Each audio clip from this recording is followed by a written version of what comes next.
हमारे पास क्वेश्चन है the sum of two number is 1215 and their HCF is 81 then possible pairs of such numbers are.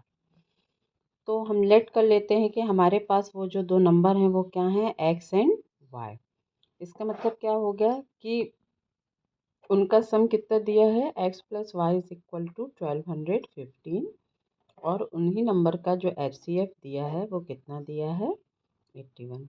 HCF का concept ये होता है कि इस एक्स और वाई के जो कॉमन मल्टीपल है वो कितना है, 81 है।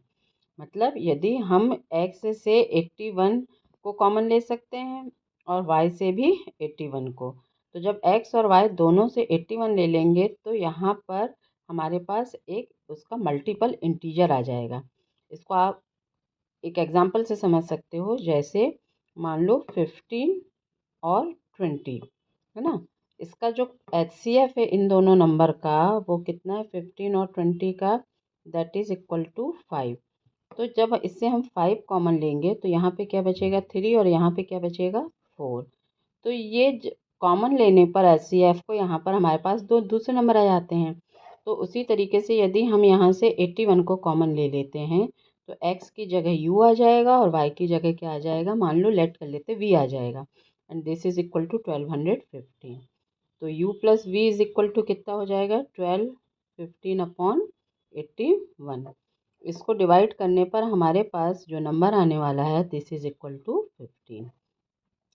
तो मतलब हमको u और v के ऐसे पेयर ढूंढने हैं जिसका सम 15 हो, और ये भी ध्यान रखना है कि u और v का एचसीएफ 1 ही हो, क्योंकि ये ऑलरेडी हम एचसीएफ निकाल कर सबसे सिंपलेस्ट फॉर्म में u और v को देखेंगे। तो पेयर बनाए 1 से, तो 1 के साथ 14 हो सकता है पॉसिबल पेयर 15 लाने के लिए।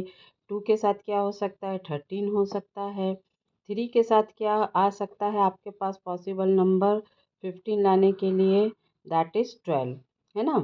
4 के साथ क्या हो सकता है, दैट इज़ 11। 5 के साथ क्या हो सकता है, 10 हो सकता है। 6 के साथ क्या हो सकता है, दिस इज़ इक्वल टू 9। फिर 6 के बाद क्या आ जाएगा, 7 आ जाएगा। 7 के साथ क्या पॉसिबल हो सकता है 15 लाने के लिए, 8 हो जाएगा। ठीक है, 7 के बाद क्या आ जाएगा, 8 आ जाएगा। तो ये देखिए ये रिपीटेशन शुरू हो गया, तो यहाँ से अब हम नहीं लेंगे। अब देखिए 1 और 14 का एचसीएफ तो आ जाएगा 1, 2 और 13 का भी एचसीएफ आ जाएगा 1, लेकिन 3 और 12 का एचसीएफ 1 नहीं आएगा, कितना आएगा, 3 आएगा। तो ये तो हो ही नहीं सकता। 4 और 11 का एचसीएफ भी 1 है, तो ये भी पॉसिबल है। 5 और 10 का एचसीएफ 2 है, तो ये भी नहीं हो सकता। 6 और 9 का एचसीएफ 3 है, तो ये भी नहीं हो सकता। 7 और 8 का एचसीएफ कितना, 1 है, तो ये पॉसिबल है। तो टोटल कितने पेयर बन रहे हैं पॉसिबल पेयर्स, 1 2 3 एंड 4। तो what is the answer, such possible pairs of such numbers are 4।